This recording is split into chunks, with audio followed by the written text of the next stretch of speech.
Let's get to our first sports video with the focus on the king of sports, football. Whether you know how to play or not, you cannot deny the appeal that the beautiful game brings. It focuses mainly on the cause of suffering and points out the way to end it.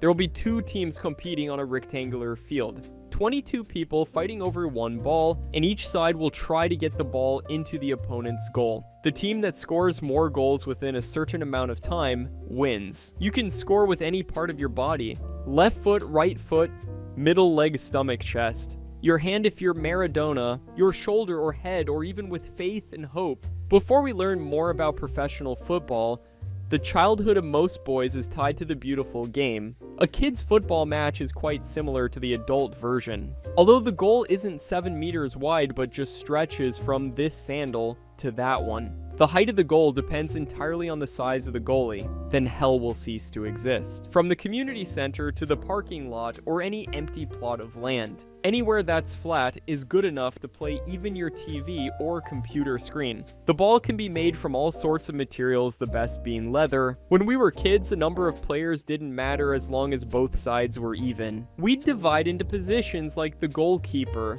the only player allowed to use their hands. Their job is to protect the goal and stop the opponent from scoring. The goalie is considered to be half the team. In front of the goalie is the center back, the person whose job is to defend and hold back the opponents. But he's a loving family man. His only vice is that he likes to get into fights when he plays. In a childhood football team, the center back is usually the biggest kid in the neighborhood. He's just as bad at playing as the goalie. But whatever. If your hands are too clumsy to catch the ball, you get put at center back. Next is the central midfielder, usually just called the guy in the middle. In the neighborhood, the midfielder is usually the one with fancy footwork who plays well, has a great shot, passes decently, is handsome, humble, a good student, and a great singer. He's the first pick every time you're choosing teams. Next to the central midfielder are the two wingers. This is where you'll find the players who love to show off their individual skills. If they're not a Neymar fan, then they worship CR7. And finally, the striker, the player whose job is to score goals and bring victory to the whole team. In reality, the striker is usually the rich kid who bought the ball. If you don't let him be the star, he'll take his ball and go home and the game's over. Even though it's just street football without specific rules like offside or free kicks, childhood football still has its men in black. First is the linesman, who's actually the neighborhood block leader, the one who blows his whistle and yells. Whenever the ball dirties a wall or breaks someone's window, next up is the head referee, a person who doesn't appear directly but can end the match at any time with just a single sentence, which is, "Come home for dinner."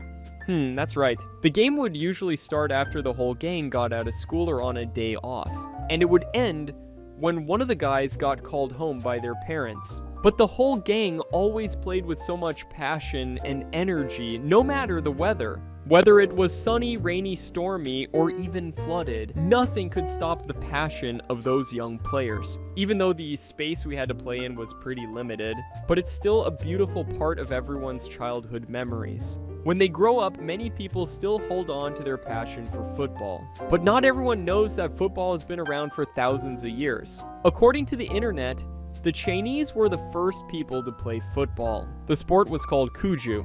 Tuk means foot and kao means ball.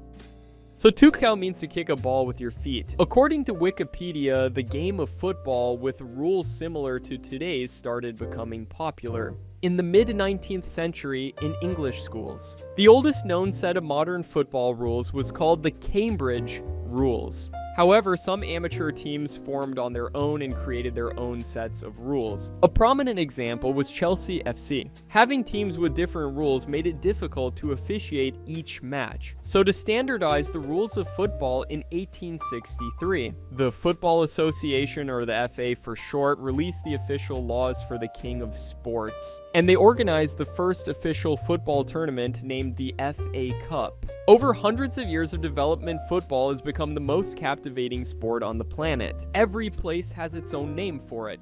The English call it football. Americans call it soccer. The playing field is standardized as a rectangle. The touch lines are 90 to 120 meters long, and the goal lines are 45 to 90 meters long. In the middle of the field, there's a center circle with the center spot for kickoffs. Except for the player taking the kickoff, no other players are allowed inside the circle until the ball is kicked. In front of the goal are the 5.5 meter and 16.5 meter areas. This is the area where the goalkeeper is allowed to use their hands, and if a foul is committed here, the opposing team is awarded a penalty kick. The difference between the 5.5 meter and 16.5 meter areas is that within the 5.5 meter area, the goalkeeper has priority in contested situations. Each match lasts for 90 minutes divided into 2 halves. Though how long it really is depends on what country the ref is from, and whether or not they've locked their Facebook account. If the match can't end in a draw, the 2 teams will play extra time. And if there's still no winner, the match will be decided by a penalty shootout. Each side gets 5 shots. The team that scores more goals wins. If it's still a tie, they keep shooting until one side wins. Besides all that, modern football has countless other rules and a ton of terminology. Scoring 2 goals is called a brace. Scoring 3 goals is called a hat trick. From on the pitch to off it, the world of football isn't just about players and referees. There are other people involved too. First, there's the manager, the one responsible for training players and setting out the tactics for each match. Or as they're also known, the gaffers. Great managers often have a few things in common. They're older, they smile a lot, and they're bald. Classic examples include Erik ten Hag, Pep Guardiola, Park Hang-seo, and so on. They bring professionalism, innovative set pieces, and unique strategies to the game. However, the ones who truly breathe life into these epic clashes are the commentators. These are well-educated people with professional expertise, deep knowledge, and a rich vocabulary. They can make millions of hearts pound with just a few syllables. Due to the cultural diversity across different footballing nations, every national team, club, or even player has their own unique nickname. It's usually tied to their history achievements or playing style. For example, the German national team is called the Machine, burned away until they slowly lose themselves. And Vietnam is the Golden Star Warriors. Whatever they do, their every single move is watched by fans and other players. Manchester United. In their prime, they were called the Red Devils, painting Europe red. When it comes to players, we absolutely have to talk about Cristiano Ronaldo. During his peak, people called him CR7, Mr. Champions League. It's thanks to all these spices that football becomes so captivating and becomes the inspiration for countless works of art. From novels and comics to TV series and animated films, the mark of the round ball is everywhere. We hope this video brings a lot of interesting information to all you fans of the beautiful game.